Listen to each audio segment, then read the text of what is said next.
In this video, we will examine how we can survive a nuclear explosion. But before that, let's first look at the characteristics of a nuclear explosion. At the core of a nuclear explosion is the rapid release of immense and powerful energy due to nuclear fission or fusion, depending on the type of nuclear bomb used. In fission, heavy atomic nuclei split into smaller nuclei, releasing energy. While in fusion, light atomic nuclei combine to form a heavier nucleus, also releasing energy. This process results in a massive burst of energy, which we see as an exploding force, heat, and light. To learn more about nuclear explosions, watch our 3 videos on how nuclear bombs work. The immediate effects of a nuclear explosion can be categorized into 3 main impacts: the blast wave, thermal radiation, and initial nuclear radiation. The blast wave is a high-pressure shock wave that spreads outward from the explosion's epicenter, causing widespread destruction. The overpressure created can demolish buildings, overturn vehicles, and cause severe injuries to people, especially through flying debris and collapsing structures. Thermal radiation is the intense heat and light produced by the explosion.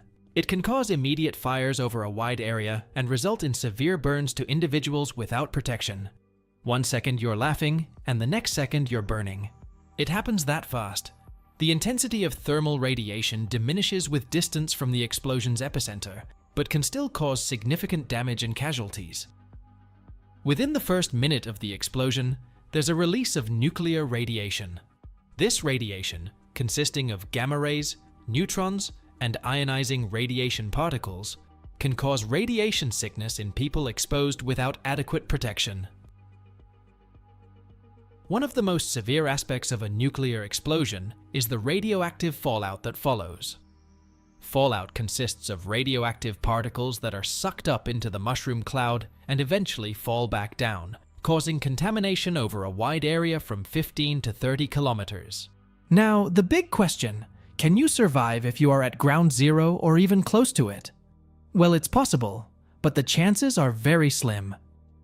This happened to one of the survivors of the bombing in Hiroshima, 20-year-old Akiko Takakura, who was in a bank, the Bank of Japan Hiroshima branch.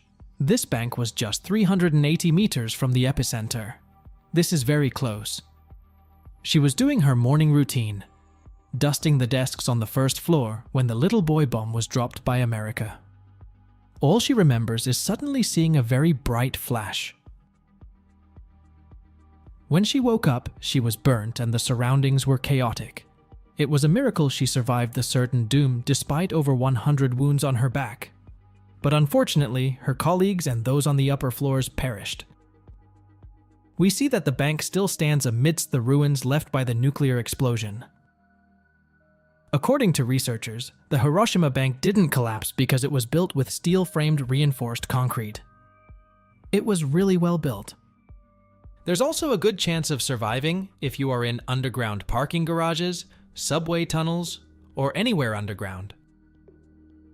In fact, apart from Akiko Takakura, there were other people close to ground zero who also survived. It is estimated that 14% of the people within 1 kilometer from ground zero survived the explosion.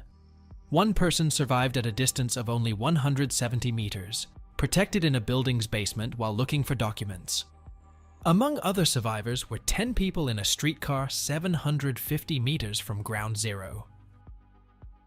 According to Dimitris Drakakis, a fluid dynamics researcher at the University of Nicosia in Cyprus, being in a closed structure is important because researchers found that the blast wave can be more deadly than the explosion itself.